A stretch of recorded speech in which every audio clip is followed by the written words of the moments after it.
Bonsoir à tous, chers auditeurs, chères auditrices, c'est Cyrus et on se retrouve pour la deuxième partie du 44e épisode sur notre podcast hebdomadaire sur l'actualité footballistique européenne. Et pour parler du reste des championnats que sont la Liga, la Ligue 1, la Ligue 2, je serai accompagné de nos fidèles contributeurs que sont Alexis. Bonsoir. Jeff. Bonsoir à tout le monde. Et Camille. Bonsoir à toutes et à tous.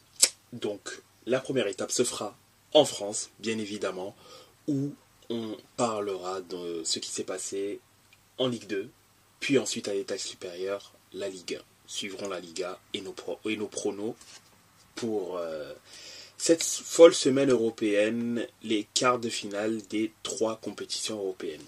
Première étape, la France. En Ligue 2, Alexis, dis-nous tout, que s'est-il passé en Ligue 2 cette semaine? Il s'est passé de bonnes choses selon où on se place, de moins bonnes choses selon, du moins pour un club. Comme d'habitude, je vais parler de Bordeaux assez rapidement parce que pour le coup, il n'y a pas grand-chose à dire. Qui est Bordeaux qui recevait Bastia. Et qui après le match à Caen il y a 10 jours où tout s'était plutôt bien passé, là on savait et là c'est une catastrophe, une première demi-heure totalement ratée malgré des bonnes occasions, mais bon, ça donne pas grand chose dans le foot. Bastia qui ouvre le score après même pas une minute de jeu, 45 secondes, qui met le deuxième autour de la 10e c'est à la 25e et le troisième à la 32e. Donc voilà, Bastia qui mène 3-0. On va dire c'est pas forcément volé pour le coup. Bordeaux qui revient à 3-1 juste avant la pause et qui retourne des vestiaires, marque le deuxième but pour revenir à 3-2, mais ça sera pas suffisant malgré un nombre incalculable de tirs comparé au Bastia, 17 tirs pour les Bordelais et seulement 5 cadrés. Et côté Bastia, c'est 5 tirs, 4 cadrés et 3 buts. Donc voilà, ça laisse songeur, on va dire. Donc voilà, si on en doutait encore, maintenant non plus, Bordeaux ne participera pas au barrage. Donc voilà. C'est catastrophique ce qui se passe actuellement du côté de Bordeaux. Donc voilà, on ne sait pas ce qui va se passer cet été. On ne sait pas surtout si on continue en Ligue 2 parce qu'il y a des dettes qui commencent à être assez énormes. On parle du fait que Lopez devrait contracter un nouveau prêt pour rembourser la dette, donc ça va encore s'alourdir. Donc voilà. Bordeaux qui reste scotché à la 13e place. Ça n'avance pas, ça revient un petit peu derrière pour le coup, mais je pense quand même que sur le terrain, Bordeaux ne descendra pas au national parce que je pense quand même qu'il y a des clubs qui sont un peu plus inquiétants, on va dire, que les Girondins. Donc voilà, une nouvelle défaite. Voilà, enfin, j'ai pas grand chose à dire pour le coup sur cette rencontre. Il reste 6 journées, ça sera terminé de cette saison plus qu'immonde, on va dire. Donc voilà, il va falloir s'accrocher pour vivre les 6 derniers matchs de la saison. Donc voilà, je sais pas si vous avez des trucs à dire sur Bordeaux, sinon ça m'arrangerait un petit peu que vous ayez à dire. J'ai pas grand chose à dire, sinon de constater le délabrement de ce club depuis maintenant une petite quinzaine d'années, 10-15 ans. quand on regarde qu'il y a 15 ans, c'était le grand Bordeaux de Laurent Blanc avec les Chamac, les Gourcuff, les Kavenaghi. Mais bon, je pense que c'est pas à toi que je vais l'apprendre. Donc bon, c'est décevant. Même d'un point de vue extérieur, c'est décevant de voir ce qui se passe avec un club comme Bordeaux. Ouais, t'as tout dit, ça fait exactement, mais depuis le titre de 2009, enfin, la saison après le titre de 2009, c'est injuste, c'est juste ce que tu dis, donc voilà, le club est en train de s'écrouler, on ne sait pas où on va repartir, si on doit repartir, donc voilà, faut s'accrocher en suivant ce club, en suivant l'actualité qui l'entoure. Donc voilà, comme j'ai dit, il manque que cette saison se termine. Je ne sais pas ce qui se passera cet été. Donc ouais.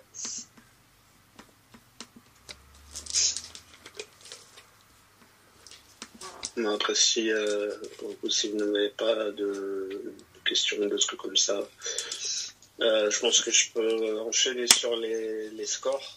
Oui, j'ai une petite question. Je pense que, bon, après, c'est vrai que, comme tu l'as très bien dit, et bon, sans douter on s'en doutait, hein. Bordeaux, plus gros budget de Ligue 2, forcément le fait que de plus en plus ça me nuise cette possibilité de pouvoir monter en Ligue 1, va se poser la question de finir la saison et de repartir en Ligue 2 dans de bonnes conditions, et repartir en Ligue 2 avec je sais même pas si c'est l'obligation, puisque techniquement cette année le Bordeaux a aussi l'obligation de remonter en Ligue 1, et visiblement il y a, vu les résultats en dents de 6, ça semble de plus en plus compliqué d'y penser. Mais l'année prochaine, bien évidemment, s'ils restent en Ligue 2, ils seront encore obligés de vous remonter en Ligue 1, sinon ça va être encore de plus en plus compliqué, parce qu'il y a déficit, plus le déficit structurel, plus le fait qu'il y a moins de revenus en Ligue 2, plus le fait qu'il va falloir avoir une équipe compétitive pour pouvoir remonter, donc il va falloir encore remettre la main au pot. Mais est-ce que vous serez les seuls dans ce cas-là, comme gros nom, entre parenthèses, j'allais dire Tottenham, rien à voir. Saint-Etienne est pour l'instant deuxième ou troisième? Deuxième. Oui. Actuellement, ils sont deuxième, mais étant donné que Angers est à 0-0, c'est Angers qui reprend la deuxième place. Deuxième place. Si Saint-Etienne aussi ne remonte pas directement en Ligue 1, même si Saint-Etienne va globalement mieux que Bordeaux, je pense que tu vas pas... Toi aussi, tu n'iras pas contre mon propos, mais c'est vrai que Saint-Etienne, si Saint-Etienne ne monte pas, eux aussi, mine de rien, va également se poser la question de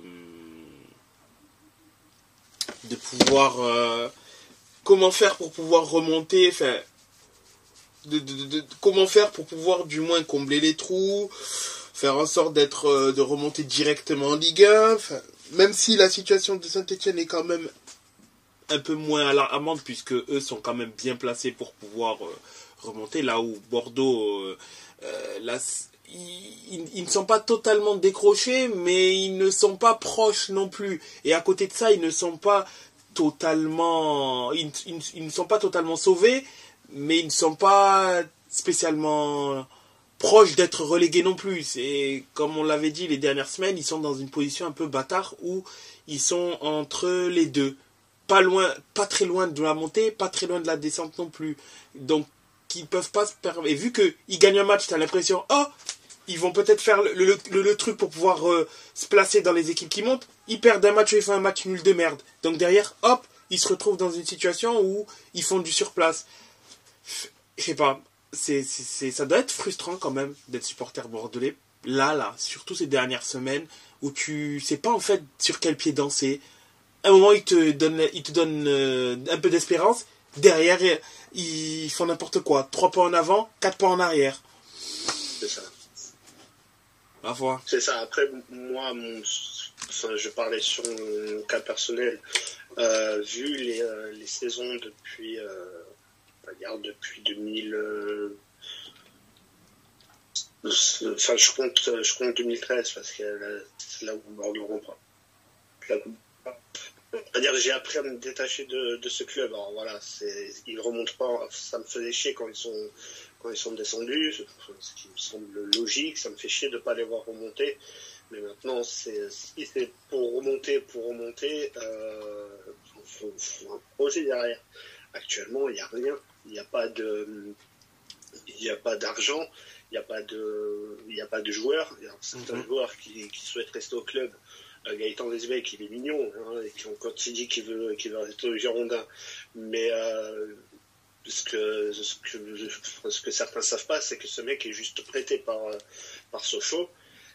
Et il faut lever une option d'achat. Alors, elle n'est pas énorme, hein, mais à Bordeaux, il faut la lever.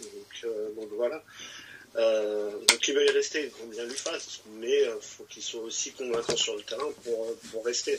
On a recruté des mecs qui survolaient qui survolaient la saison dans leur club l'an passé. Je pense notamment à Livolan, qui était quand même excellent quand il était à Guingamp, et puis maintenant qu'il est à Bordeaux,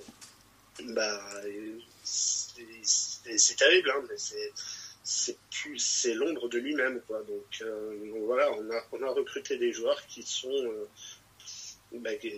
pardon du terme, mais qui sont fantômes sur le terrain. Donc beaucoup de supporters qui disaient que le club allait marcher sur la Ligue 2 toute cette saison. Peut-être qu'ils se sont dit peut-être que oui, hein, on va peut-être marcher sur la Ligue 2. Et puis au final, comme j'ai souvent l'habitude de dire, c'est la Ligue 2 qui marche sur Bordeaux.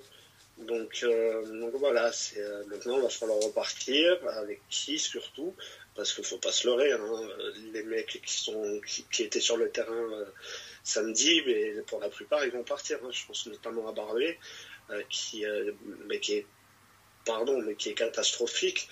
Et je vois certaines personnes de sa famille qui espèrent surtout qu'il va se barrer du club. Et personnellement, j'espère pour lui qu'il va vraiment se barrer, parce que c'est un gars de la ville, c'est un gars supporter des Girondins qui était ravi au moment de signer à Bordeaux. Alors je rappellerai pas tout ce qui s'est passé l'été 2023, mais l'été 2022 plutôt. Mais quand on savait pas s'il pouvait signer, quand on le voit pleurer parce que enfin il se dit qu'il peut signer dans son club de cœur. Voilà, moi j'espère qu'une chose, c'est que lui il va partir, que Nsimba va partir aussi. C'est des mecs qui ont apporté beaucoup aux Girondins l'an passé, mais cette année c'est juste pas possible. Donc voilà, maintenant c'est avec qui on va repartir, avec certains jeunes qu'on a pu voir tout au long de cette saison. Mais s'il n'y a pas de recrue cet été, ce sera compliqué d'envisager quelque chose, en rappelant que seules deux équipes monteront en Ligue 1. Il n'y aura plus de barrage, il n'y aura plus rien. Donc si tu n'es pas dans les deux et si tu pars pas assez rapidement, ta saison elle est foutue.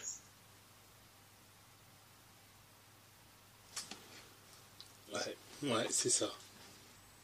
C'est ça exactement.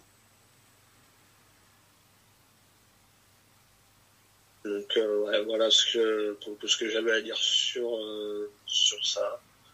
J'enchaîne sur les scores. Oui. La journée qui s'ouvrait donc samedi après-midi avec le match entre Ajaccio et Saint-Etienne. Les Stéphanois qui se sont inclinés 2-0, avec notamment une erreur d'arbitrage sur le penalty, sur le premier but d'Ajaccio. L'arbitre qui siffle une main alors que Bouchard-Aïb reçoit le ballon en plein dans les côtes et l'arbitre siffle finalement penalty alors que l'arbitre au départ n'avait pas sifflé péno. C'est son assistant qui dit penalty. Donc victoire des Corses 2-0. Pau qui est allé s'imposer à Valenciennes 4-1. On en parlera de Valenciennes tout à l'heure sur le classement. Un résultat surprenant selon comment on se place, parce que pour l'instant, au niveau de la forme, mais c'est pas surprenant. C'est Annecy qui s'impose à Laval 3-0. Caen qui bat Rodez 1-0. Donc on disait Bordeaux qui s'incline face à Bastia 3-2. Guingamp qui est allé s'imposer à Dunkerque 1-0. Le PFC qui est allé s'imposer à 3-2-1. 0-0 entre Concarneau et Amiens, et Quevilly qui a battu Auxerre 4-3 avec un but quasiment aux alentours de la 100e minute de jeu de la part de Quevilly, qui s'impose 4-3. Et là actuellement il y a 0-0 entre Grenoble et Angers. Au niveau du classement, c'est donc Auxerre qui est toujours en tête avec 61 points, deuxième Angers qui récupère pour l'instant sa deuxième place. Troisième, c'est Saint-Etienne avec 54 points. Et là, on arrive dans un troupeau d'équipes qui se tiennent en 3 points. Donc, on a le PFC qui est quatrième et Laval aussi. Voilà, on va faire. C'est le PFC et Laval qui sont 4e et 5e avec 49 points. 6e Caen avec 48 points. 7e Rodez, Guingamp et Pau avec 47 points. 10e Amiens avec 44 points, 11e Grenoble avec 42 points, donc c'est provisoire, 12e Ajaccio 42 points, Bordeaux qui est 13e avec 41 points, 14e Bastia avec 40 points, 15e Annecy avec 39 points, Dunkerque est 16e avec 38 points, 17e et premier relégable c'est Concarneau qui est 18e avec 34 points, Quevilly 32 points et Valenciennes qui est bon dernier depuis très longtemps avec 17 points et qui est officiellement relégué en national. Et au niveau des matchs de la semaine prochaine, alors tous les matchs auront lieu samedi, parce qu'il n'y aura pas de match lundi parce que c'est une journée mardi. À 15h, il y aura Rodez qui recevra Auxerre. Un match important pour le maintien entre Concarneau et Quevilly, Amiens qui recevra Dunkerque, Pau qui recevra Laval, Angers qui recevra Troyes, Guingamp qui recevra Bastia, Annecy qui recevra Grenoble, le PFC qui recevra Valenciennes, Ajaccio-Caen et Saint-Etienne-Bordeaux. Samedi donc à 19h. Donc voilà. Top pour la Ligue 2. Et maintenant, voyons voir ce qui s'est passé en Ligue 1. En Ligue 1. Est-ce que quelqu'un veut commencer par quelque chose en Ligue 1? Oui, ouais, je veux bien commencer. Tout d'abord, pour cette journée de Ligue 1 qui a été, entre parenthèses, raccourcie pour la simple et bonne raison que les équipes françaises encore mobilisées en Europe ont été exemptées de jouer cette semaine afin de préparer leur match européen, donc pouvoir se reposer. Ce qui a fait du moins réagir certains coachs comme Boiré qui n'était pas pour. Également comme le coach du Havre qui, si le PSG se qualifie en demi-finale de Ligue des Champions, risquerait d'affronter le PSG durant ce moment-là et lui il refuse catégoriquement d'avoir son match décalé parce que course au maintien oblige, le fait est que bon, machin quoi au caisse, derrière il veut absolument pas, il est prêt, il serait, entre parenthèses, je vais employer le conditionnel, prêt à utiliser tous les recours possibles pour avoir gain de cause, même si il est un peu débile parce que je vois pas pourquoi tu aurais gain de cause à ce niveau-là. Ils vont logiquement privilégier les équipes européennes. Après, être d'accord ou pas par rapport à cela, ça c'est une autre question. Mais ce fut une journée pour les équipes mobilisées ce vendredi, samedi, dimanche, assez morose pour les équipes de haut de tableau, entre parenthèses, mais par contre assez intéressante pour les équipes qui sont dans le ventre mou, qui luttent pour ne pas descendre. Je ne vais pas parler de Metz puisque je pense qu'il y a une voire deux personnes qui seront mieux placées pour moi pour en parler, mais par exemple pour le match de Reims où Reims a perdu contre Strasbourg, malheureusement Reims qui perd du terrain dans une hypothétique possibilité de pouvoir encore accrocher l'Europe, bien qu'ils sont quand même proches, hein. Lens n'est qu'à 3 points. Ils ont raté l'occasion de pouvoir revenir à hauteur de Lens en perdant contre Strasbourg. Rennes qui s'éloigne toujours autant des places européennes en perdant contre Toulouse 2-1, tout en sachant que Rennes avait mené au score. D'ailleurs, Toulouse revient à 3 points de Rennes. Hein. Nantes qui fait aussi une très bonne opération en gagnant contre le Havre, en leur passant devant d'ailleurs au passage. Mais du coup, très très bonne opération. Le Havre qui se rapproche dangereusement des places de relégables. Mais très très courte, mais très très très précieuse victoire de la part de Nantes. Presque sur le gong, hein, où Bamba leur donne la victoire. D'ailleurs, Bamba qui était rentré en jeu moins de 20 minutes avant. Hein, il était rentré à la 80e minute. Changement gagnant. Par contre, Montpellier, eux, ne se rassurent pas. Enfin, ne se rassurent pas en faisant match nul contre Clermont. Bon, Clermont est malheureusement toujours dernier de Ligue 1. Il y a que... Enfin, entre parenthèses, il n'y a que... Le temps passe et ça devient beaucoup, mais Clermont n'a que 4 points de retard sur le barragiste, pardon. Sur le barragiste, qui est Lorient actuellement. Donc, c'est beaucoup, mais c'est peu. Ça peut être rattrapé, mais bon, est-ce que Clermont arrivera à le faire? Ça, c'est une autre question. Mais toujours est-il que, malheureusement, ils font du surplace. Il y a eu également une petite altercation en fin de match avec les supporters. Pas violent, hein, pas une altercation violente, mais c'était par rapport au résultat de l'équipe, dû au fait que... Clermont est dernier de Ligue 1, les supporters n'étaient pas contents, et donc le gardien, je crois que c'est Moridio, si je ne dis pas de bêtises, le gardien de...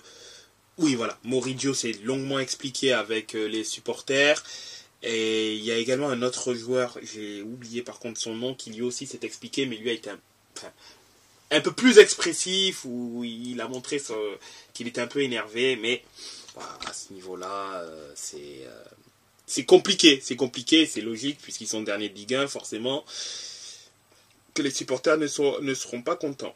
On parlera de Lyon en tout dernier, mais avant cela, il y a quand même eu en entrée de cette 29e journée de Ligue 1, Metz-Lens.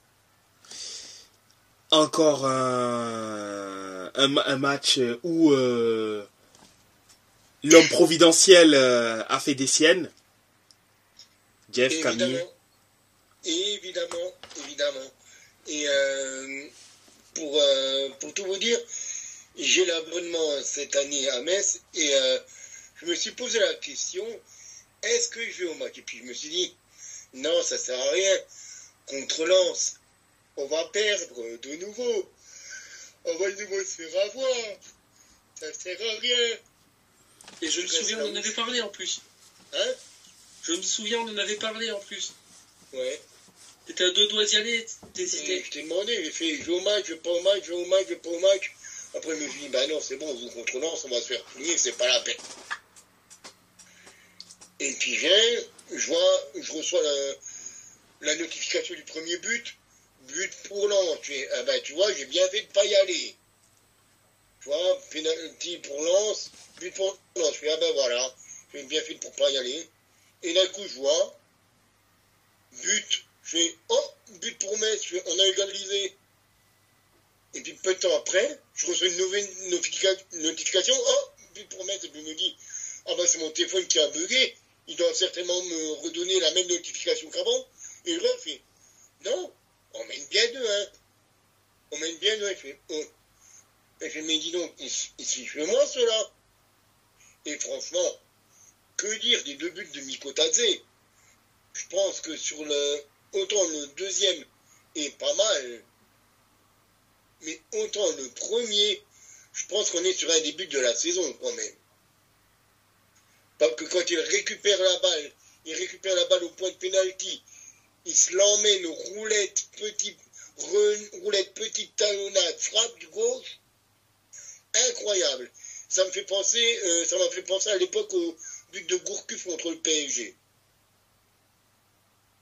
Donc franchement, et même sur le deuxième, le deuxième, il est plus facile à mettre entre guillemets, mais c'est sur une récupération à 25-30 mètres sur la droite, quoi. T'as Endoram qui récupère le ballon. Sur la récupération, sur le tac de Endoram, Mikotadze qui récupère le ballon. Il va tout seul, il pénètre sur le côté droit de l'attaque. Il vient, il fait un petit ballon piqué. Et ça arrive, ça lobre Bristol et puis ça finit dans les buts lensois. Mais le premier but, incroyable. Incroyable. D'ailleurs, il y a une stat, Mikotadze, il est responsable de 2/3 des buts du FC Metz. Donc, bon. Quand tu parles d'homme providentiel, Cyrus, on en est vraiment là. Et si Metz n'est encore pas officiellement relégué, quoi, avec 3 points en 30 journées, c'est vraiment parce qu'il y a Mikotadze dans cette équipe. Et peut-être Lamine Camara encore. Et si ça. Il y a un monde où si Miko n'était pas parti l'été dernier, on serait au milieu de tableau.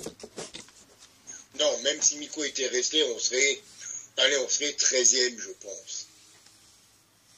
Ah, presque au milieu de tableau. Hein. Ouais, on aurait quoi, 3-4 places de plus. Hey, c'est pas mal d'être dans le ventre mou pour l'histoire pour un club comme Metz ces dernières années. Tant que c'est le ventre et pas autre chose. C'est ça. Voilà. Mais ouais, franchement, il y a 3-4 joueurs à garder dans cette équipe. Il y a Miko, évidemment. Il y a Lamine Camara, qui serait bien gardé. Udol. Van Enkerkhoff quand il est réveillé. Et Ouki quand il est en forme, quoi. Mais autrement, je vois pas grand monde. Il y a Kwao, quoi. Mais bon, Kwao, voilà. On le vend pas. Une fois, on le vend, une fois, on le vend pas. Devant, à part Mikotadze, il n'y a aucun joueur vraiment qui a percé. J'attendais beaucoup quand même de Joël Azoro, qui est arrivé en fin de mercato. Et Lisor, dont on nous promettait des merveilles, qui était arrivé en tant qu'un des meilleurs buteurs du championnat belge. Ben voilà quoi, il était un des meilleurs buteurs du championnat belge, pas du championnat Ligue 1.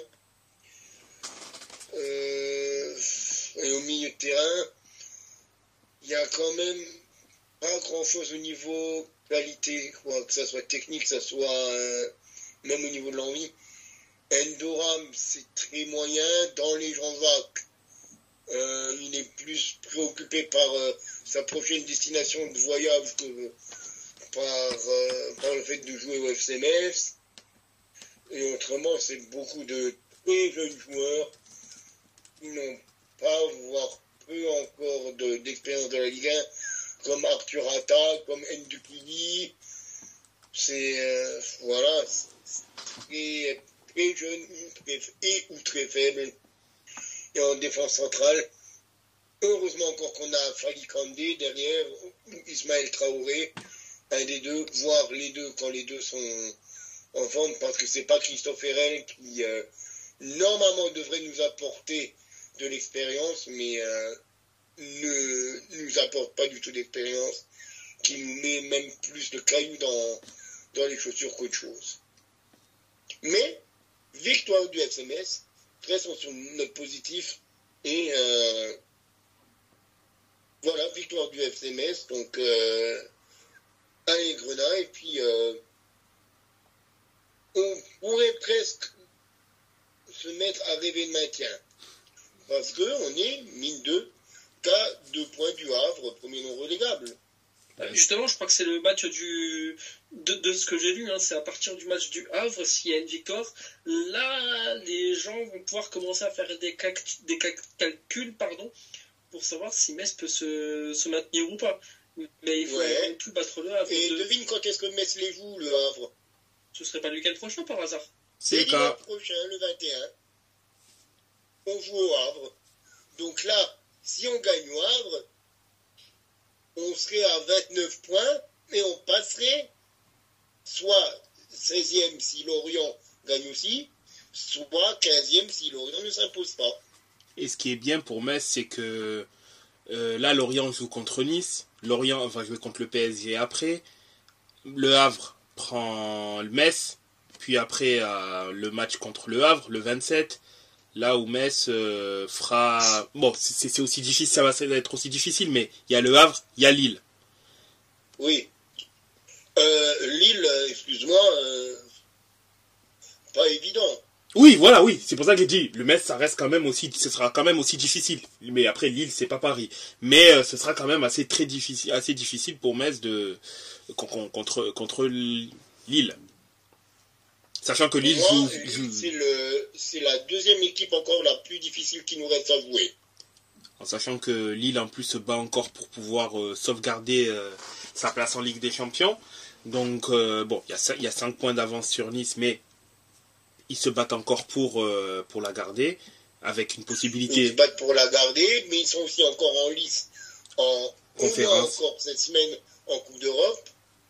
Ouais, donc, ce sera pas un match compliqué, mais du moins, si Metz déjà gagne, je pense qu'il y a de grandes chances pour qu'ils passent non premier, non relégable à l'issue de la journée. Parce que, La prochaine journée. La prochaine journée, parce que je vois quand même mal... non, encore c'est PSG Lyon. Je vois... Enfin, même si Nice, c'est un peu compliqué... oui, c'est vrai que Nice, quand même, c'est assez compliqué. Mais il y a quand même un peu plus... Oui, mais Lorient aussi, c'est compliqué. C'est compliqué, oui, c'est ça. Mais Lorient ne s'est pas imposé depuis 4 matchs. Nice s'est imposé une fois sur les 5 derniers. C'est même un peu plus que sur les 5 derniers. Hein. Sur les 8 derniers matchs, c'est une victoire. Hein. Oui, je disais ça pour faire dans les derniers instants, quoi. Un petit peu cette culture de l'instant, ouais. Comme les gens aiment bien l'appeler maintenant. C'était que... pour resserrer un petit peu le focus sur ce dernier mois, on va dire. Oui. Mais c'est vrai que Nice, vraiment, depuis le mois de février, c'est très compliqué. Très compliqué. Et ils sont en train de... Après, bon, leur équilibre tenait à tellement rien. Beaucoup de victoires sur un seul but d'écart. Parfois, un but marqué. C'est compréhensible qu'à un moment donné, ça rompt, quoi. Et bon, là, c'est complètement en train de rompre là en ce moment. Faut voir si la machine continuera à se gripper, ou ils réussiront à relancer la machine pour espérer terminer dans les en zone Ligue des Champions, eux qui l'ont quand même été pendant un bon bout de temps dans la saison. Mais parce que là, ils pourraient clairement tout perdre, hein. Ils ne sont qu'à... Le problème qu'il y a à Nice, c'est qu'ils sont la 3e plus mauvaise attaque du championnat. Ouais. Clairement. Un but marqué par match. 4e, pardon. Enfin, 3e ex-aequo. Il y a Clermont, il y a Le Havre, et après, il y a Nantes, égalité avec Nice. C'est ça, Nantes, égalité avec Nice. Avec 28 buts marqués en 29 matchs pour Nantes et 28 buts marqués en 28 matchs pour Nice. Donc Nice a un ratio un poil meilleur, mais voilà, Metz, Lorient, Montpellier ont une meilleure attaque qu'eux. Enfin, c'est... Après, oui, effectivement, ils n'encaissent que 22 buts, mais déjà, vu leur contingent offensif, c'est quand même assez grave que... Enfin, il y a du Jérémy Boga, il y a du Mohamed Ali Chaud, il y a du Laborde, il y a du Terem Moffi. Enfin, le fait est qu'il ne soit qu'à un but marqué par match, ça montre vraiment que cette saison, offensivement, c'était très compliqué. On joue tout derrière, et puis sur un malentendu, quoi, on met un but. C'est ça, exactement. C'est exactement ça. En sachant, bon, Terem Moffi, je parle de lui, mais Terem Moffi, c'est quand même 10 buts. Hein. Donc, quasiment un tiers des buts de Nice, c'est lui. Tiers même. Plus d'un tiers, puisqu'ils sont qu'à 22 buts. Donc, ouais, c'est compliqué. C'est compliqué. Quand on regarde, c'est plutôt à la rigueur sur un Gaëtan Laborde qu'il faudrait jeter la pierre. Parce qu'il est quand même à 4 buts en 28 matchs. C'est ça exactement. Et 28 matchs, on peut pas dire qu'il est... Bon, le problème qu'il a, c'est que il est avec une équipe qui n'arrive pas à marquer. Donc, je suppose qu'il n'a pas beaucoup de ballons. Et s'il n'a pas beaucoup d'occasions, ben, quand le ballon n'est jamais sur la surface, c'est un petit peu difficile de marquer. C'est assez compliqué à ce niveau-là, c'est vrai. Mais ouais, vraiment, c'est très compliqué de la part de Nice et ils vont peut-être Moi, je pense qu'ils vont le payer malheureusement, hein, parce que Là, c'est... Oui, ils étaient sur une série en début de saison extraordinaire, mais voilà, c'est vraiment... Ça tient sur un fil. Ça tient vraiment sur un fil. Et même l'année prochaine, quand tu vois... S'ils arrivent à terminer européen cette saison-là, l'année prochaine, ils vont devoir faire quelque chose parce que tu peux pas faire 2-3 saisons comme ça, en fait. Où clairement... Une saison tu peux jouer, tu peux avoir de la réussite etc. et faire en sorte que vraiment offensivement ça peut être compliqué et derrière bien tenir défensivement. Mais le fait de bien tenir défensivement c'est une chose, mais la chance offensivement ne va pas tout le temps te sourire.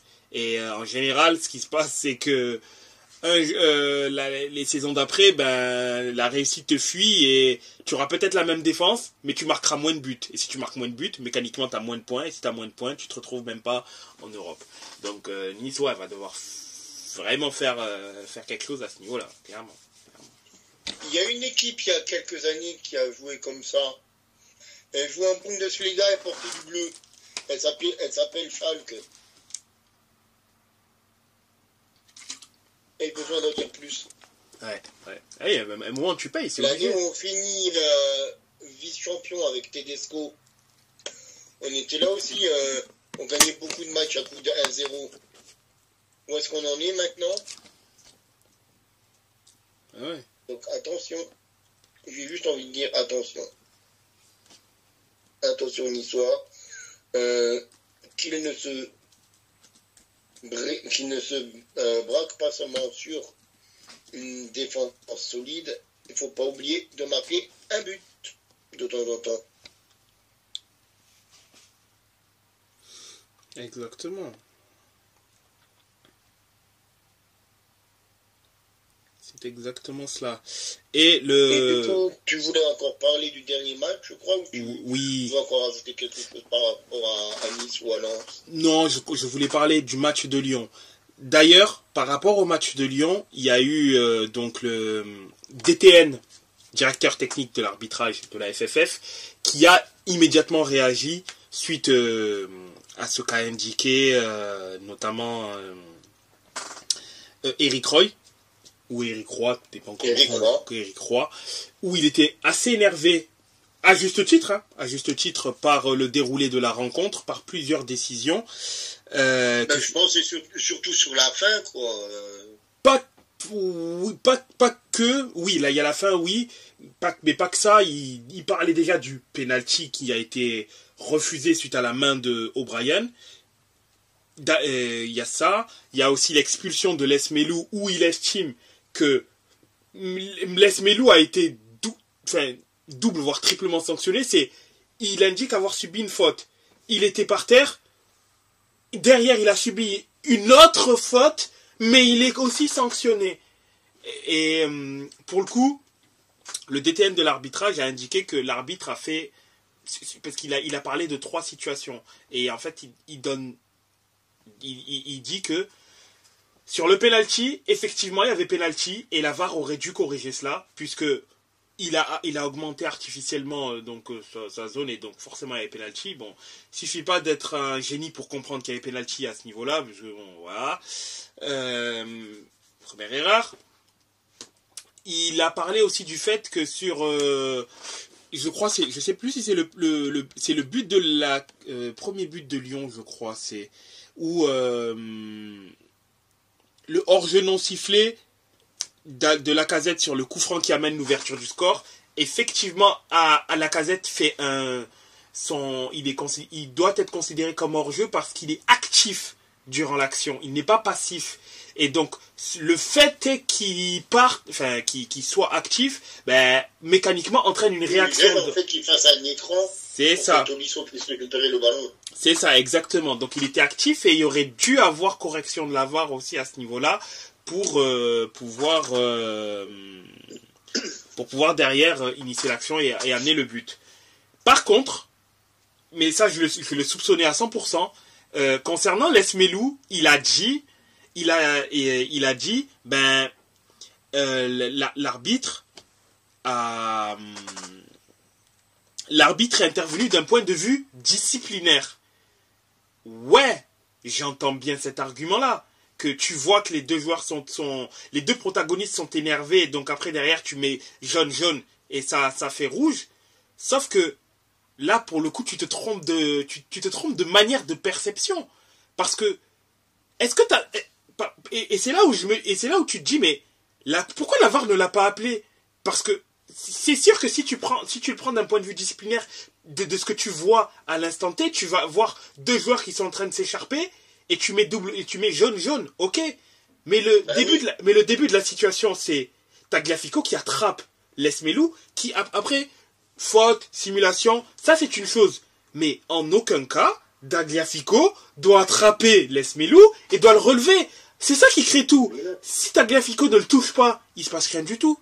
Et est-ce que... parce que du coup, Les Melou se relève et puis voilà, le jeu continue. Sauf qu'il le relève, et en plus il le relève mal, je trouve, puisqu'il le relève comme si c'était une sac de patates, il le relève assez méchamment, et c'est ça, il a, allez, lève-toi. Ouais, allez, voilà, tu vois, c'est normal et c'est humain que Les Melou s'énerve. Tu peux pas lui reprocher de s'énerver alors que le mec qui simule ou pas, là c'est même pas la question, c'est t'as pas touché le joueur, tu touches le joueur, et en plus c'est pas tu le relèves en mettant ta main de manière à le relever correctement. Non, tu l'attrapes et après derrière tu joues au plus malin et l'arbitre dit oui mais ok, double carton jaune. Ouais, mais là le problème c'est qu'il y a il y a clairement une erreur manifeste, puisque ce qui provoque l'action, et c'est ça que tu dis, mais il y a un problème avec la VAR, c'est pas possible. Tu sais quand tu regardes les images, tu sais ce qui provoque l'action. Pourquoi tu vas pas demander à l'arbitre de voir l'action, ou je sais pas. Mais et même si la VAR n'intervient pas, si la VAR n'intervient pas, c'est problématique dans ce type d'action là, parce que là pour le coup il y a une erreur manifeste, parce que si l'arbitre revoit l'action, on sait ce qu'il va dire. Il va dire, mais on sait qu'il y a, oui d'accord, Les Melou derrière réagit mal, mais s'il n'y a pas ça, il n'y a pas cette action là. C'est un joueur qui provoque le fait qu'il y ait tout ça. Et donc c'est le joueur qui provoque qui doit prendre. Tu peux pas mettre une double sanction alors que à la base n'est absolument pas responsable. Ça n'a aucun sens. Et voilà. Même si et quand tu dis ça aux Lyonnais, ils te disent ouais, mais Bizot, il n'a pas eu carton rouge. Ok, il aurait dû avoir carton rouge, donc Brest devait quand même finir à 10. Ouais, mais ça marche pas comme ça, c'est pas 1 moins 1 égale à 0. C'est 1 plus 1 plus 1 plus 1 égale l'arbitre a fait 4 erreurs. C'est trop facile. Le mécanisme de compensation n'existe pas. Il y aurait dû avoir pénalty pour Brest à ce moment-là. Après, oui, Brest menait 3-1. Oui, Brest ne devait pas s'écrouler, d'accord. Mais il y a eu également des faits de jeu qui ont modifié le match. Oui, Bizot doit prendre carton rouge, clairement, parce que pour moi, quand un gardien sort, c'est...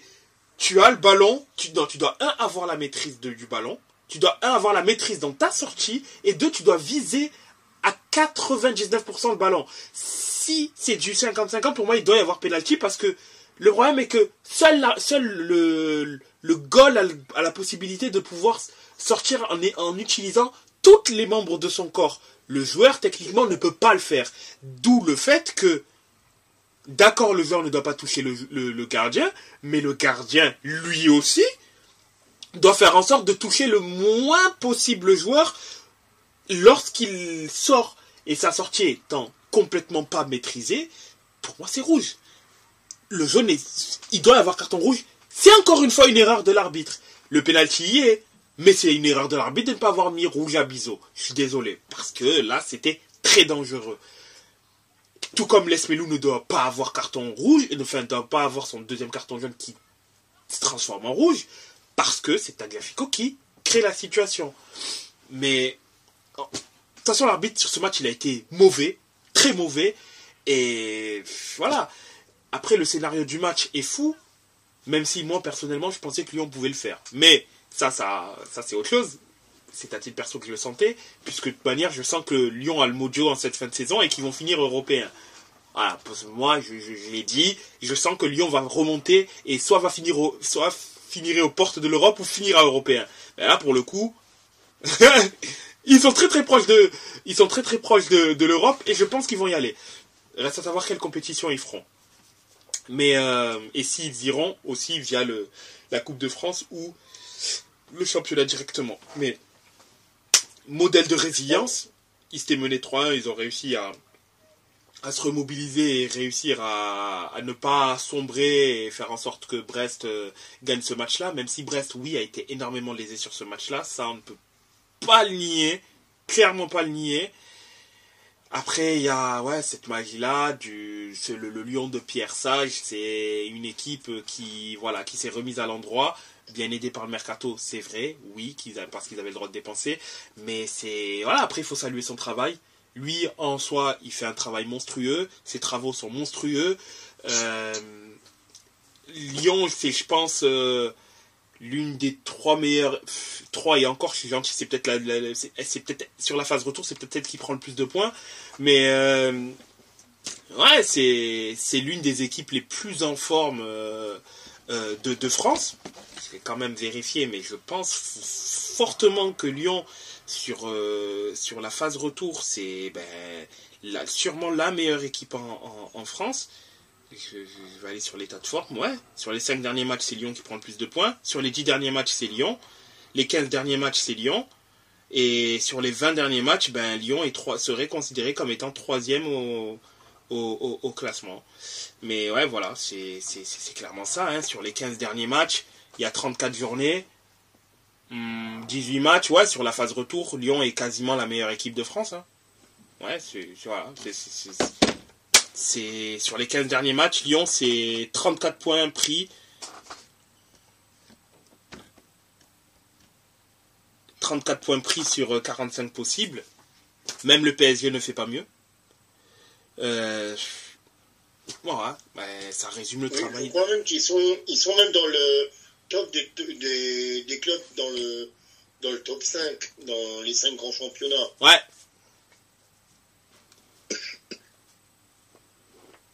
C'est pas impossible. Il me semble avoir entendu ça ce week-end. De toute manière, ça, c'est pas impossible, hein, vu que leur run, là, est incroyable. Mais, c'est... Chapeau à eux. Je me demande d'ailleurs ce que donnera leur prochain mercato. Je pense qu'il va être je pense pour le coup qu'il va être assez ambitieux et qu'ils chercheront à jouer la Ligue des Champions l'année prochaine. Bon, je pense qu'on ne va pas être très très voyant en disant que Pierre Sage risque d'être présent l'année prochaine, hein, vu ses travaux. Mais ce qui est sûr, c'est que je pense qu'ils auront encore un mercato ambitieux et que ça va vraiment... là, je pense qu'ils vont passer la 2e pour peut-être même espérer gagner le titre éventuellement. Hein. C'est pas... Enfin, gagner le titre, c'est utopique, mais pardon. Aller en Ligue des Champions dès l'année prochaine, ce qui, je pense, ne semble pas impossible. Et je pense vraiment pour le coup que Lyon va être un adversaire assez dangereux l'année prochaine, parce que avoir connu une situation aussi catastrophique que eux et être remonté aussi haut, tu pourras difficilement te dire on a été plus bas. T'as été dernier. Tu pouvais pas être plus bas. Et oui, c'est vrai qu'il y a eu le mercato qui fait que derrière, ils ont pu se requinquer, mais en soi, ils auront en Ligue 1, ils n'auront pas été plus bas qu'ils n'ont été cette année. Donc, ça ne pourra aller que mieux au maximum, au maximum. Donc, non, vraiment, cette équipe-là va être très intéressante à voir jouer, très dangereuse l'année prochaine. Je peux pas dire que j'espère qu'ils vont aller en...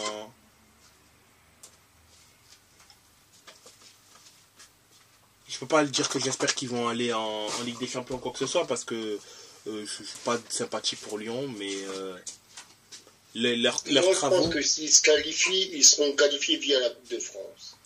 Mais leurs travaux sont exceptionnels et bravo à Le Sage, hein, tout simplement. Bravo à lui et que leur fin de saison soit à l'image de ce qu'ils ont montré durant les derniers mois. Tout simplement. Et avant de parler donc du classement provisoire, puisqu'il y a des équipes qui n'ont pas fini de jouer, prenons une petite page de pub.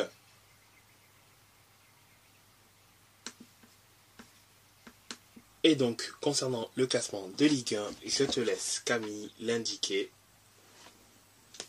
Alors, en Ligue 1, le classement est le suivant. Le PSG est toujours solide leader avec 63 points. Brest est deuxième avec 10 points de moins à 53 points. Monaco est à 1 point des TISEF avec 52 points. Lille est actuellement quatrième avec 49 points. Nice est cinquième avec 44 points. Lens sixième avec 43 points. Puis ils suivent Lyon 7e, Reims 8e, 3 équipes à 39 points avec Marseille 9e et Rennes 10e, 2 équipes à 36 points avec Toulouse et Strasbourg 11e et 12e, Montpellier 13e à 33 points, Nantes 14e à 31 points, le premier non relégable actuellement, Le Havre à 28 points, Lorient est actuellement barragiste à 26 points, les 26 points sont aussi les Grenades du FC Metz, mais avec un goal average défavorable de 2 buts, et Clermont est à 4 points derrière, bon dernier. Merci des informations.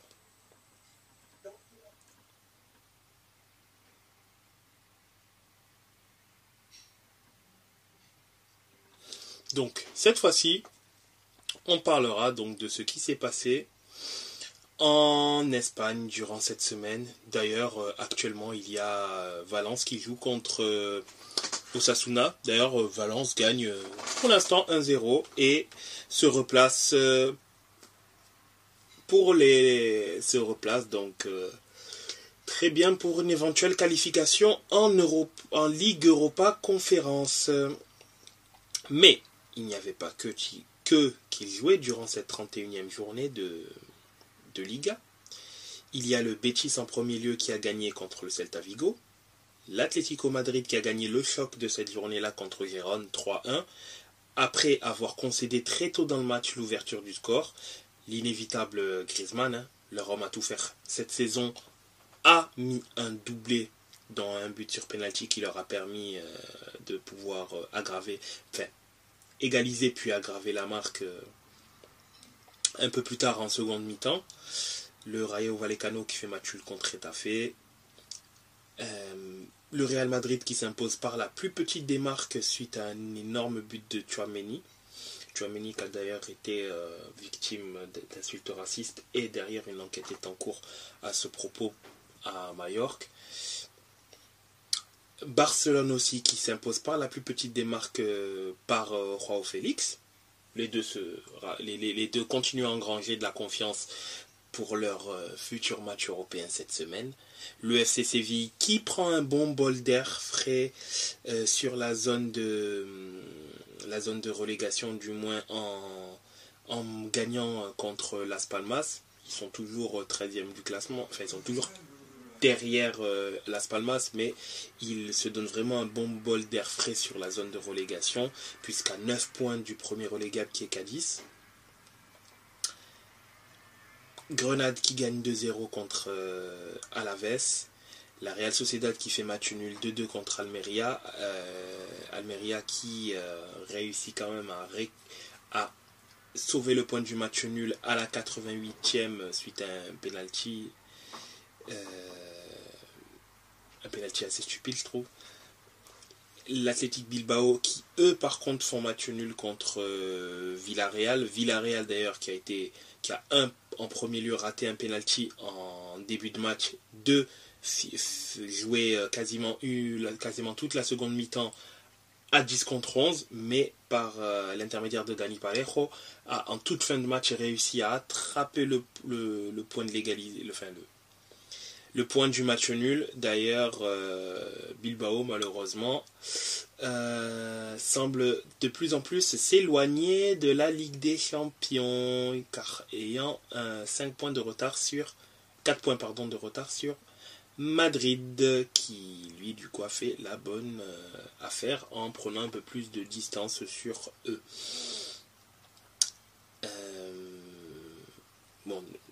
Heureusement d'ailleurs que Bilbao fait match nul, puisque ça permet encore à Gérone d'avoir aussi un bon petit matelas d'avance, qui est de 8 points sur Bilbao.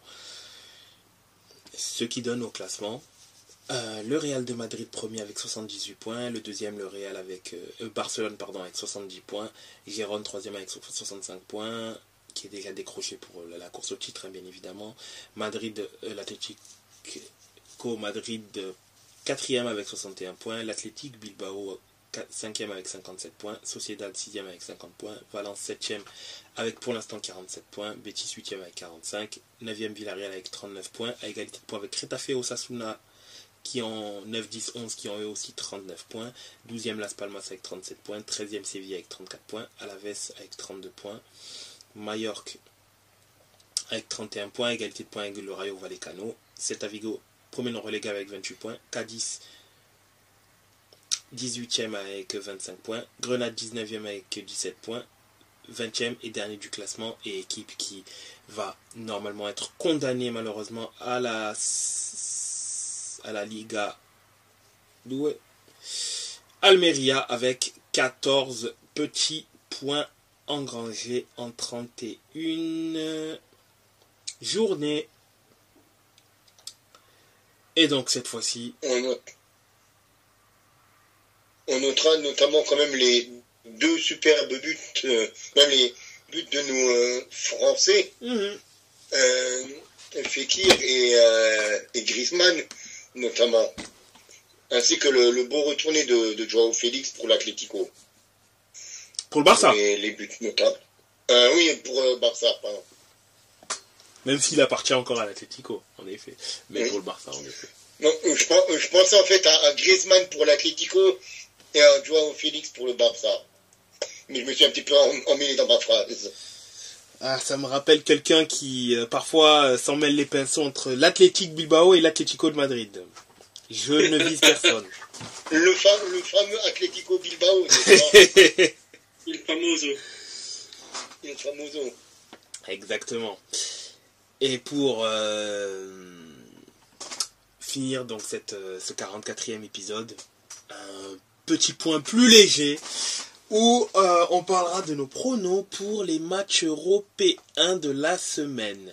Premier step, la Ligue des Champions, avec, je rappelle bien sûr les matchs, mardi, soit demain, Barcelone-Paris Saint-Germain, Dortmund-Atlético Madrid, Bayern contre Arsenal, Manchester City contre le Real de Madrid. Alors, je vais commencer pour la Champions League. Pour le Dortmund Atlético de demain, je vois toujours encore l'Atlético passer. Parce qu'ils se sont imposés. Et même si c'est à Dortmund, je vois pas juste avec le public Dortmund s'imposer. Du côté de Barcelone, PSG, je vois Barcelone passer. Ça m'embête, pour rester poli, mais je vois Barcelone passer.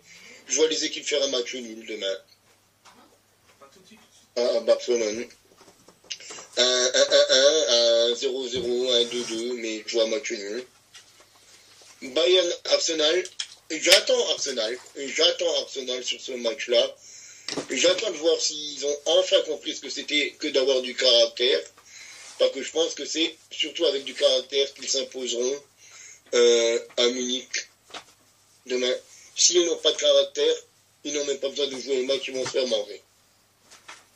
S'ils ont du caractère et qu'ils jouent comme ils ont fait pendant 90% de leur saison, ils peuvent plier l'affaire en une demi-heure.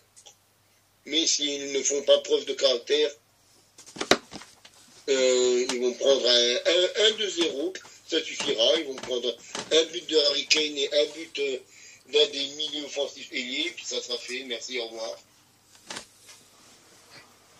Et le match de City,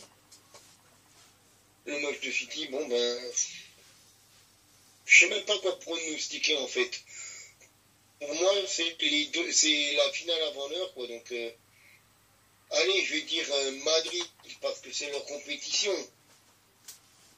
Mais franchement, je les vois refaire match nul et partir au pénalty.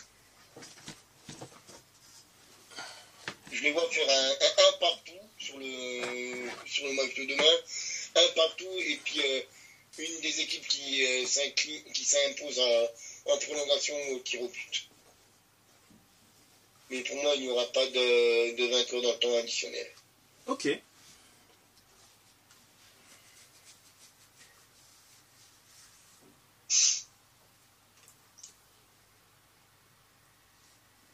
Cyrus, qu'en penses-tu, toi? Moi, pour la Ligue des Champions, je vois le Barça passer. Je vois quand même le Barça passer et que le PSG a malheureusement gâché ses chances en perdant le match aller. Encore s'il y avait eu une victoire, même par un but d'écart ou un match nul, je pense que là par contre la physionomie aurait été différente et le PSG aurait été tout à fait capable de pouvoir faire ce qu'il faut. Mais le problème c'est que je pense qu'il va encore une fois vouloir tenter quelque chose, Luis Enrique. Xavi, je pense qu'il va mettre notamment par exemple Pedri titulaire dès la première minute dans ce match-là.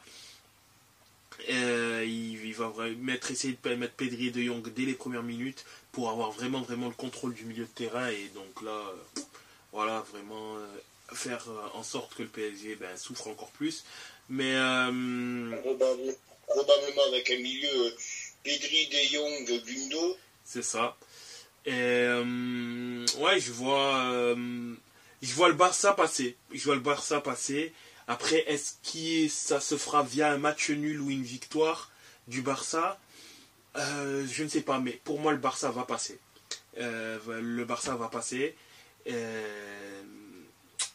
L'Atlético Madrid contre Dortmund, je ne change pas mon pronostic, l'Atlético va passer aussi. Peut-être je crois qu'ils ont gagné par 2 buts d'écart à l'aller. Si je ne dis pas de bêtises. Ils ont gagné 2-0 ou 1-0. 2-1, il y a eu, je crois. 2-1, il y a eu. Mais l'Atlético va quand même passer. Je les vois faire un match sérieux et rallier les demi-finales de Ligue des Champions. Bayern contre Arsenal, je vois le Bayern aussi.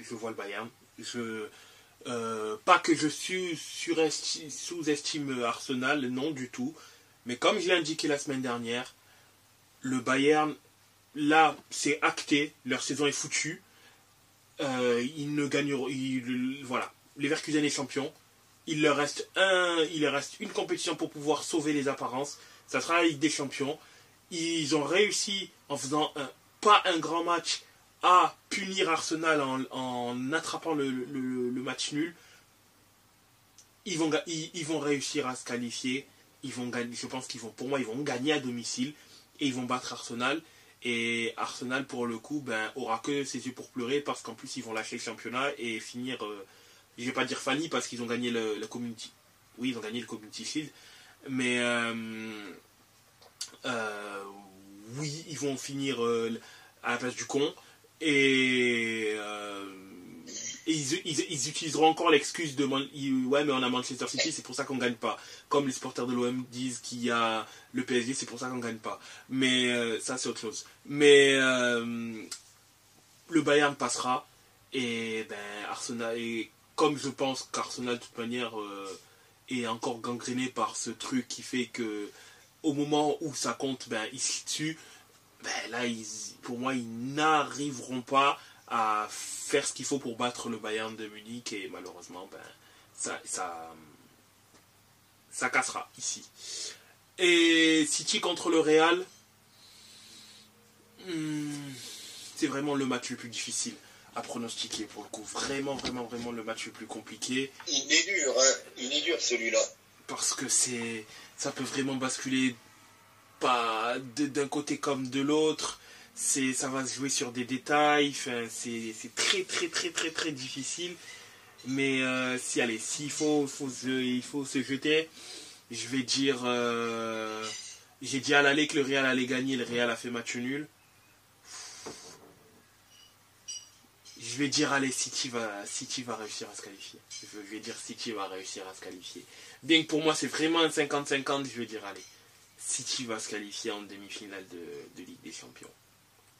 Et donc affronterait le Bayern en demi. Pas plus que... Ouais. Allez, City passe.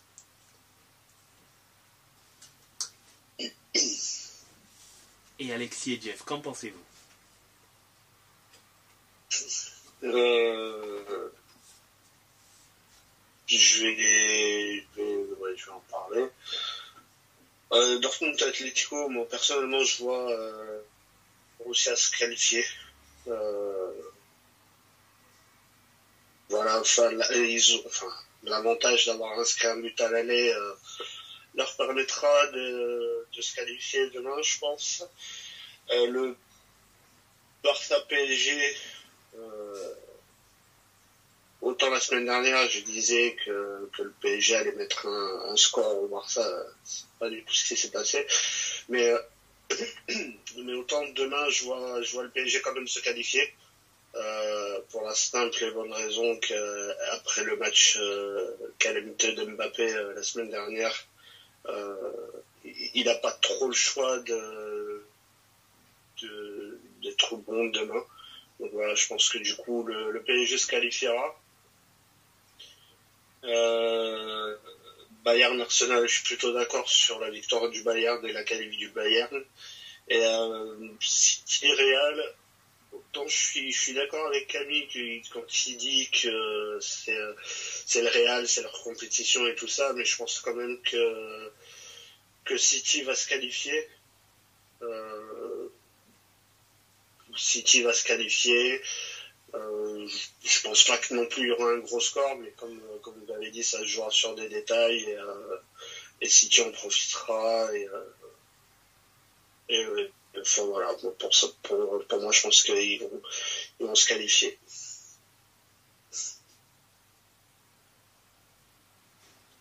Ok, c'est noté. Et toi, Jeff, concernant la Ligue des Champions?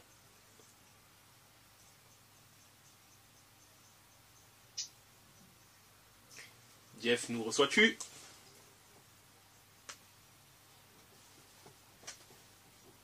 Jeff a disparu. Votre correspondant n'est pas disponible. Excusez-moi, j'avais coupé mon micro. J'avais coupé mon micro, excusez-moi. Je disais que pour commencer, je voulais déjà informer plutôt que j'avais lancé le petit débat sur Twitter. Donc n'hésitez pas, chers auditeurs, auditrices, à nous rejoindre donc sur le compte Twitter de la table ronde, donc @ la table ronde 777. Voilà, comme ça, la petite publicité est faite. Donc j'avais lancé le débat. Et donc concernant mon avis, ça va être des beaux matchs, encore une fois, comme à l'aller. Barça PSG pour commencer. Étant français, je préférerais forcément que le PSG passe, mais j'ai des difficultés à y croire. Ça dépendra si Donnarumma a compris la leçon. Ça dépend si Mbappé se montrera un peu plus appliqué et incisif, on va dire, devant les cages.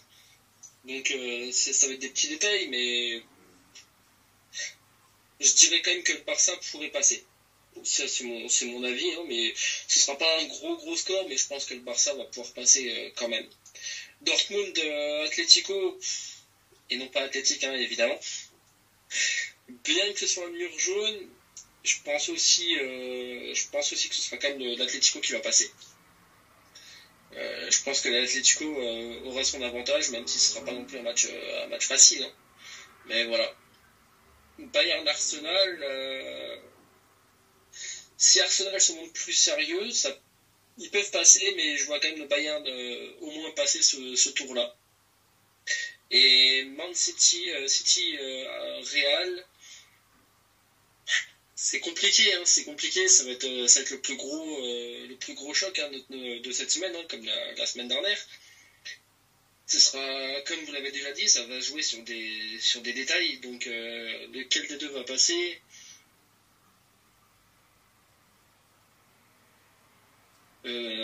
Ça dépendra de l'état de forme du milieu notamment. Je pense à des Kevin De Bruyne et ses autres collègues du poste. Mais je mettrais quand même plus une pièce pour le Real.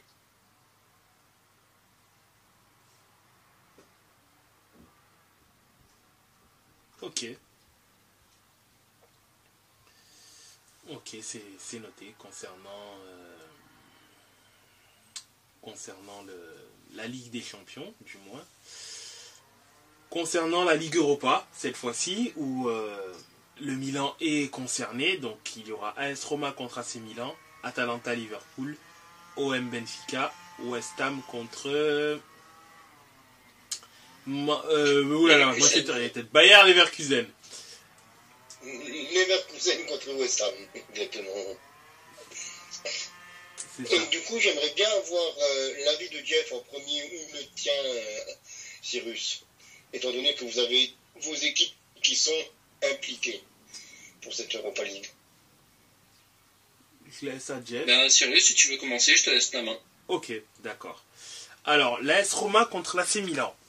Avant de parler du match, il y a eu du nouveau concernant Ndjika. Alors, apparemment, ça va de son côté. Et il n'y a pas eu... ils n'ont pas trouvé du moins de pathologie cardiaque. Et donc... il n'y a pas eu d'infarctus. C'est ça, exactement. De trace d'infarctus, ce genre de choses. Donc les nouvelles sont plutôt rassurantes. Et la Ledia donc, se réunira pour savoir quand est-ce qu'ils pourront terminer ce match-là, en sachant qu'il y avait un 1 et que c'est quand même un match très important, que ce soit pour l'Udinese et qui n'est mathématiquement pas encore sauvé, et l'AS Roma qui se bat pour pouvoir aller en Ligue des Champions. Voilà, mais pour l'instant, c'est en cours de discussion pour savoir quand est-ce qu'ils pourront le rejouer. Petite parenthèse concernant cela. AS Roma, AC Milan. Sur le principe, je savais que c'était un match assez compliqué. Pourquoi ? Parce qu'en fait, c'est deux équipes qui sont globalement, je dis bien globalement en forme. Le Milan qui a enchaîné les bons résultats en Serie A, une longue série de matchs d'invincibilité. L'AS Roma qui, elle, n'a perdu, comme on l'avait indiqué, hormis le match contre Brighton, qui est plutôt anecdotique vu qu'ils avaient gagné l'aller 4-0. Mais au-delà de ça, elle n'avait perdu que contre les deux équipes de Milan en cette année 2024 en championnat, puisqu'elle a perdu aussi contre la Lazio en Coppa Italia. Mais voilà, l'AS Roma qui enchaîne les bons résultats, et le Milan AC qui a, hormis la défaite contre l'AS Roma et contre Rennes, puisque le match contre Rennes, ils avaient gagné 3-0 à l'aller, hein, mais dernière défaite c'était contre Monza, la seule défaite d'ailleurs en championnat en 2024 c'est contre Monza, sinon globalement c'est positif du côté du Milan AC. Mais voilà, c'était deux équipes globalement en forme, et donc je me disais que ça allait se jouer sur des détails, ça allait être très compliqué de donner un favori entre l'AS Roma qui ces dernières saisons on peut dire, fait des très très bons résultats en Europe. Hein, vainqueur de la C4, finaliste de la C3. Là, ils sont encore en quart de finale de la C3 et ils ont gagné à l'aller. Ça va être difficile pour le Milan AC. Est-ce que le Milan peut le faire? Clairement oui, bien évidemment qu'ils sont capables de le faire, de gagner 2-0 la AS Roma. D'ailleurs, parce que le Milan a battu la AS Roma en championnat. Hein. Enfin, pardon, pas en... Oui, la AS Roma a perdu en championnat 3-1 contre l'AC Milan. 3-1 qui est un score qui peut permettre à l'AC Milan de pouvoir rallier les demi-finales de Ligue Europa. Mais l'AS Roma quand même est une équipe qui a des certitudes et donc pour le coup je vais, même si je sens que le Milan peut le faire, je vais quand même dire allez, l'AS Roma va réussir à sauvegarder son avance et se qualifier de très peu, parce que ça va être un match difficile, de très peu. Mais je dirais que l'AS Roma va passer. On va passer et rallier les demi-finales.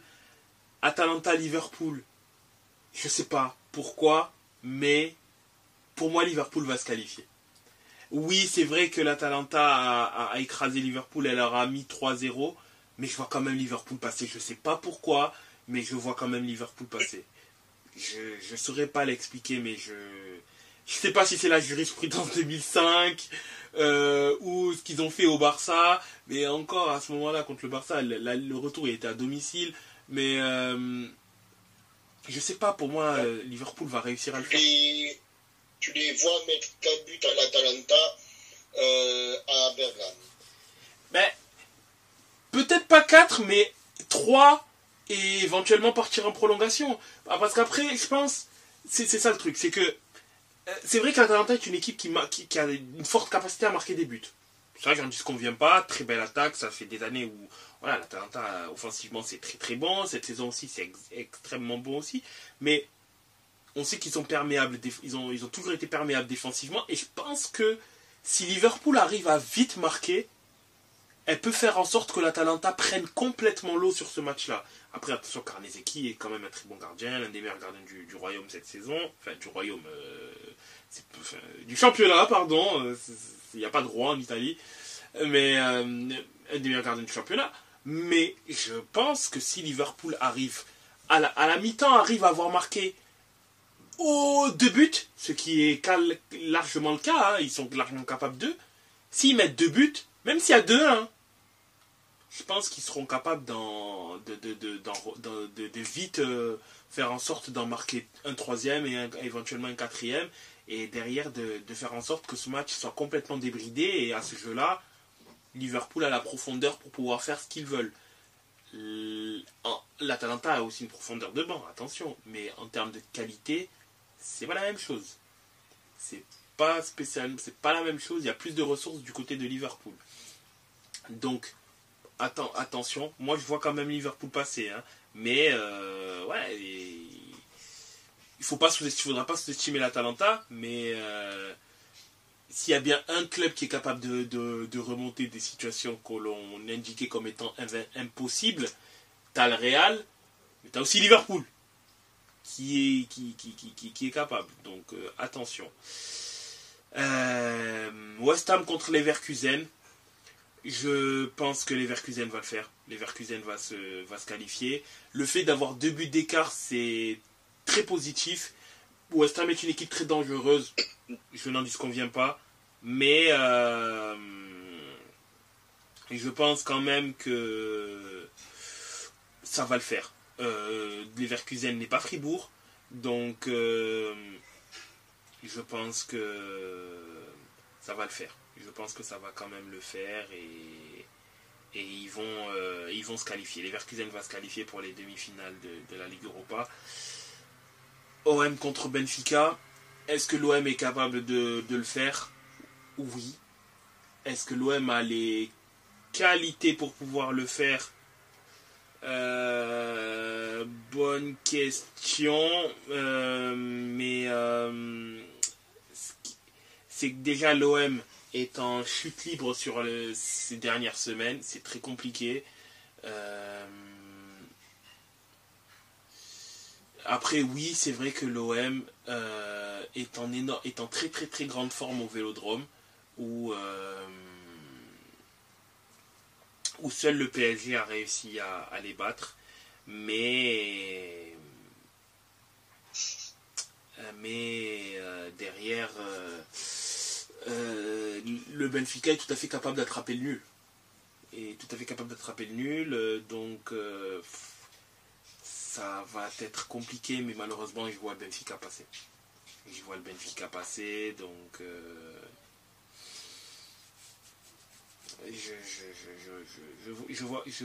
est-ce que l'OM est capable de le faire? Mais l'OM est capable de se viander à domicile, et c'est pas parce que c'est un match d'Europe, mais l'OM s'est déjà viandé à domicile sur des matchs importants, par exemple, je sais pas, la Coupe de France, par exemple, la défaite contre Annecy, c'était à domicile. Voilà. Pourtant le stade était plein. Donc oui, le Vélodrome cette année, c'est une forteresse quasi imprenable, mais Benfica est tout à fait capable de prendre le nul. Faut pas l'oublier, ça. Ils ont quand même un avantage à l'aller, et ils sont capables d'en mettre un. L'OM, Aubameyang est l'arbre qui cache l'énorme forêt, et est-ce que l'OM est capable d'en marquer un? Aubameyang est capable d'en marquer un, on va dire. Et est-ce qu'ils sont capables de ne pas en prendre? Ça, par contre, rien n'est moins sûr, d'autant plus que Gigot et Mbemba ne sont pas encore à 100%. Il n'y a que globalement Balerdi qui est bien en point physiquement. Donc c'est compliqué. Franchement, ça va être compliqué. Mais je vois malheureusement le Benfica passer.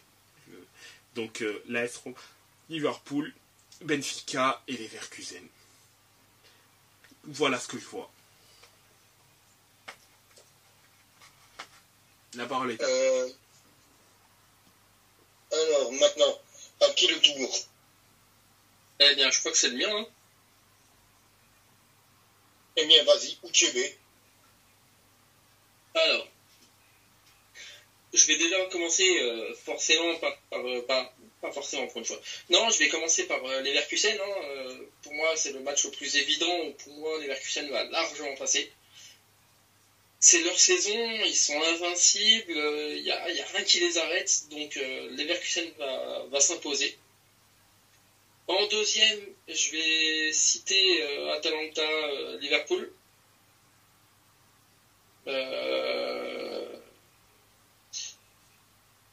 Ouais, c'est ça, Atalanta-Liverpool. Je vois Liverpool passer aussi, parce que voilà,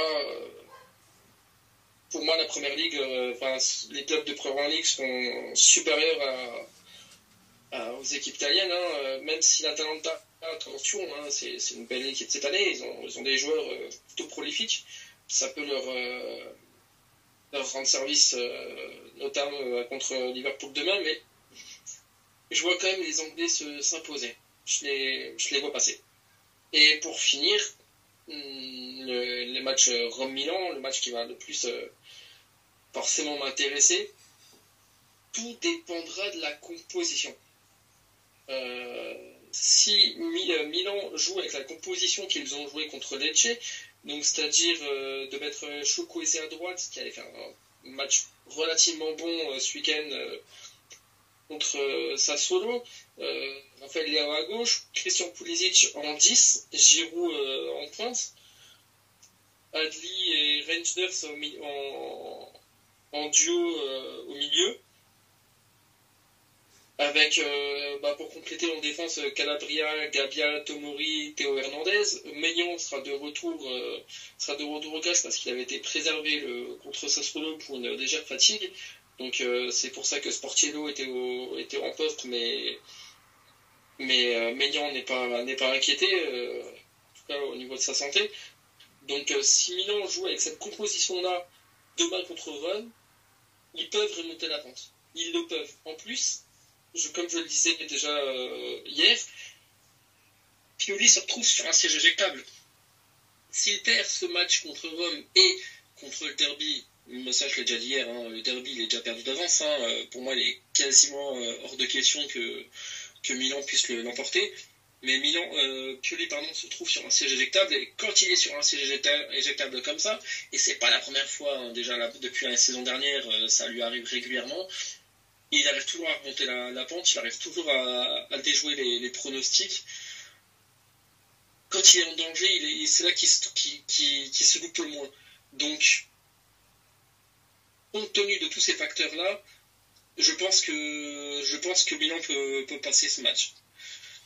Alors certains vont espérer qu'ils perdent pour accentuer un peu la chute de Pioli.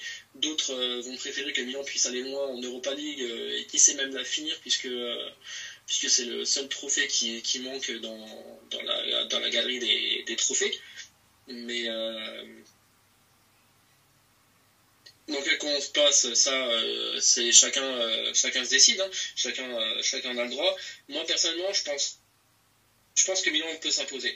Ils ont, si je dis pas de bêtises, deux buts à remonter. Ils peuvent le faire. Ils peuvent le faire et voilà. Tout dépendra, comment dire, de l'état de motivation de Pioli jeudi, pardon.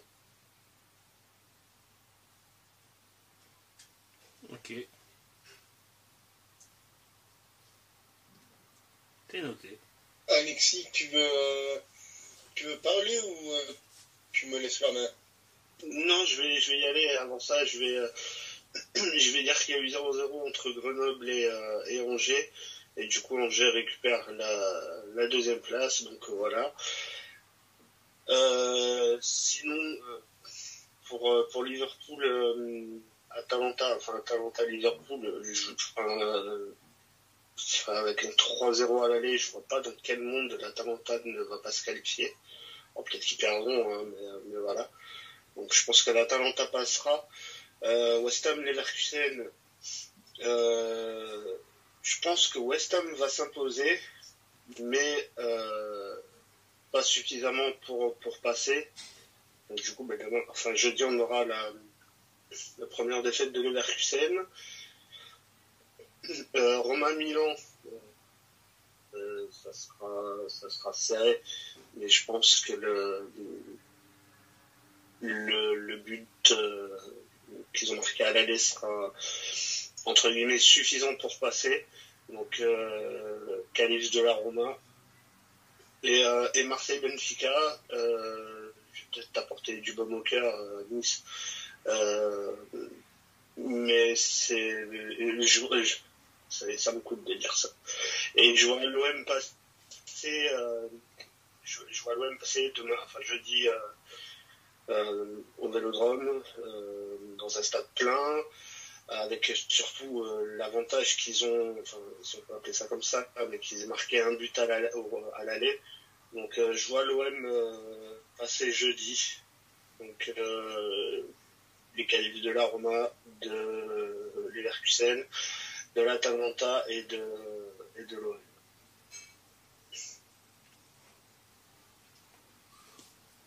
Ok.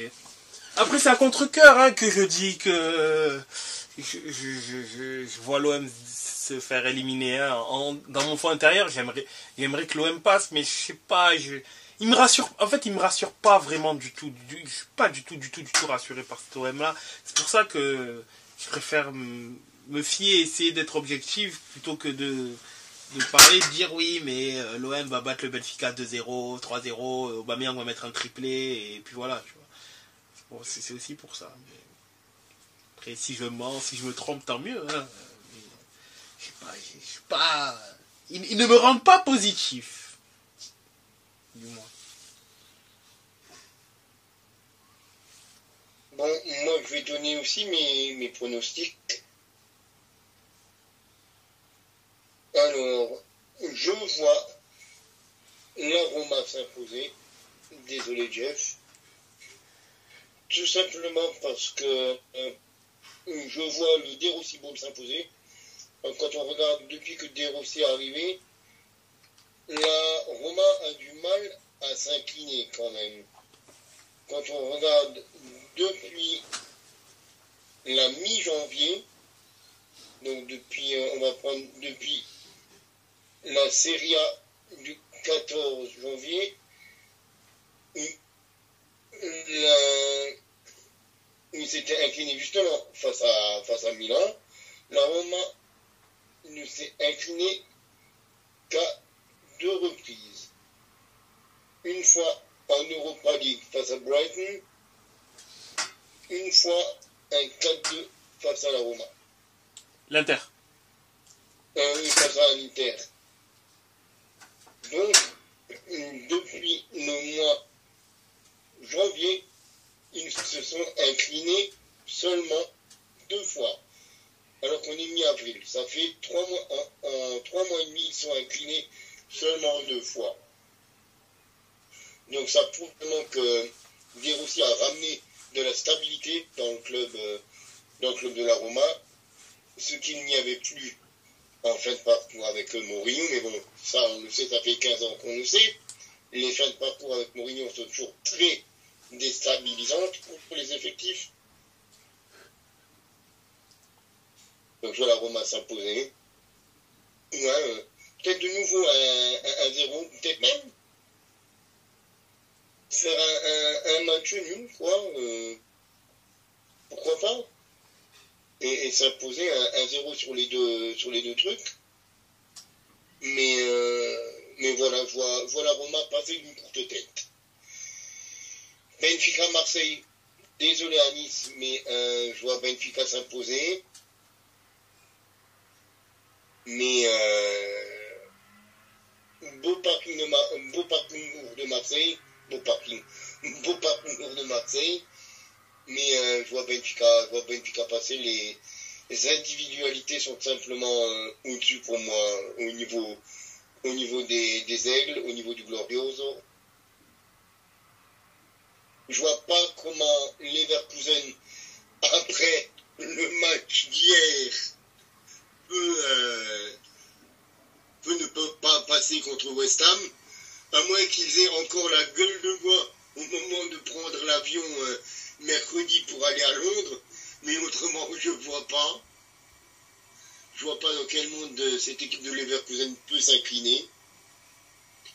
Et Liverpool, je vois Liverpool gagner le match retour, mais l'Atalanta quand même se qualifier. Je vois par exemple pourquoi pas un 3-1 pour Liverpool, mais du coup un 4-3 au final pour l'Atalanta.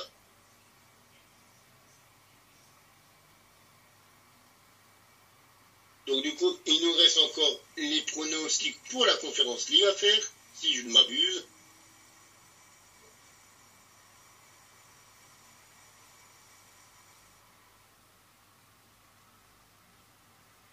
Qui veut commencer pour les pronostics de Conference League? Je veux bien commencer.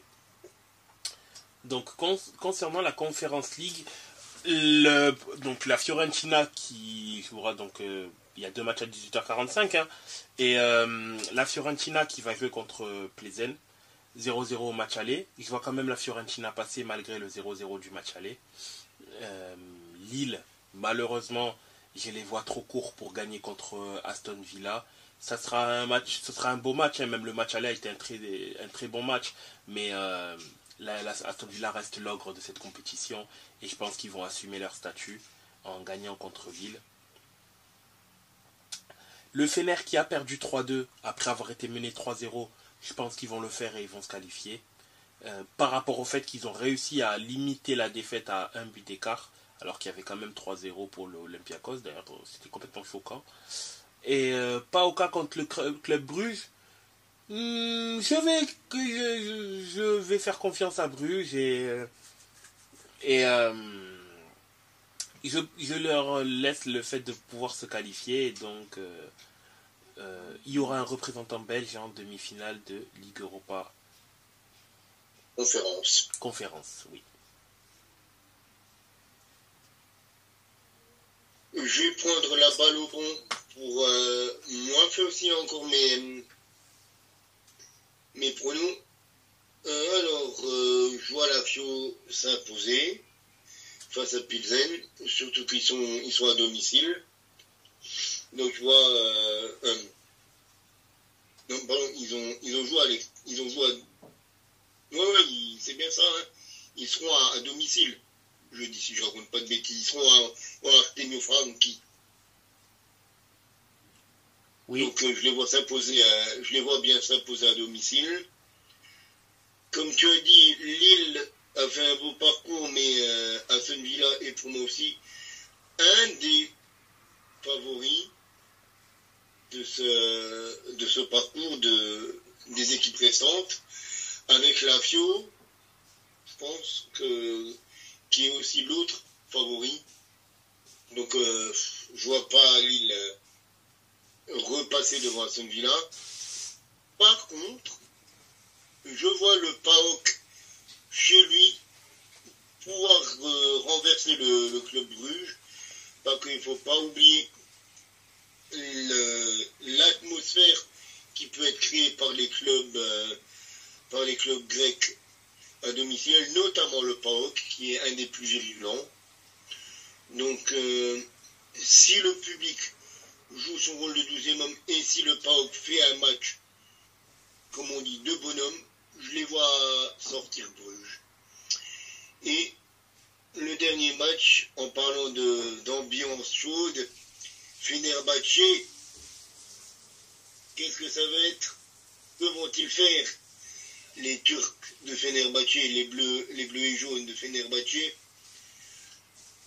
Je vois, malheureusement pour eux, je vois l'Olympiakos continuer sur sa lancée, et ouais, peut-être un match nul entre les deux, entre Fenerbahçe et le Trilos.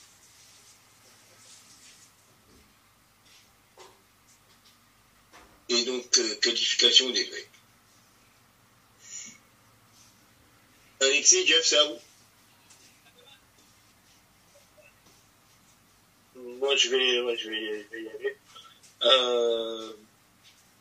PAOK Bruges et Fenerbahçe Olympiakos vont juger juste par les scores du match aller. Mais comme toi, Camille, je veux une victoire des Grecs face à Bruges. Et je veux une qualif de Fenerbahçe aussi demain. La Fiorentina aussi qui va passer. Et Lille. La semaine dernière, je disais que je les voyais faire un coup contre Aston Villa.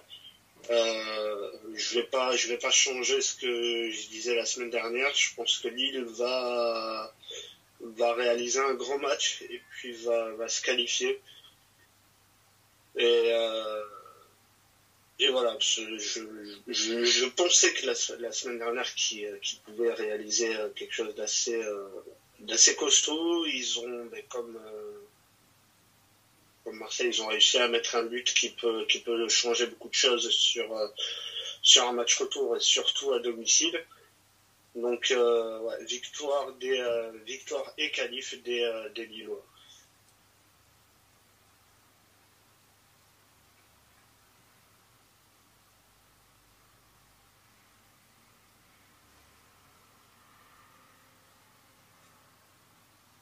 Je pense que si on a fait tous le tour, je pense qu'on peut raccrocher les crampons pour ce soir.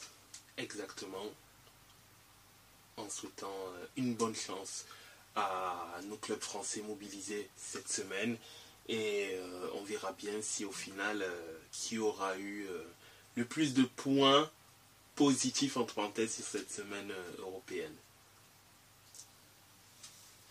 Exactement, on souhaite meilleur parcours possible pour nos équipes françaises et pour les équipes que l'on soutient aussi dans les autres championnats. Exactement. Donc, sur et sur ce, je vous souhaite une excellente soirée ou journée au moment où nos auditeurs nous écoutent. Et je vous souhaite une agréable soirée à vous, messieurs. Merci, à toi aussi. Et à la semaine prochaine. À dimanche. Salut.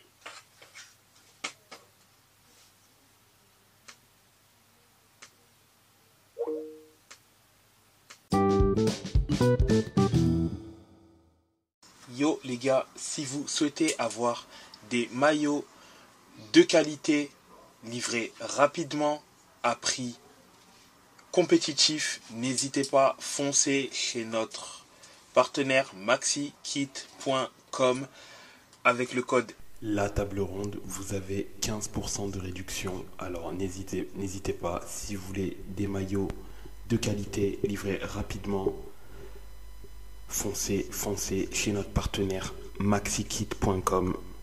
Code promo La Table Ronde, tout attaché en minuscule. Et si ça ne fonctionne pas, essayez bien en majuscule également. See you next time and peace.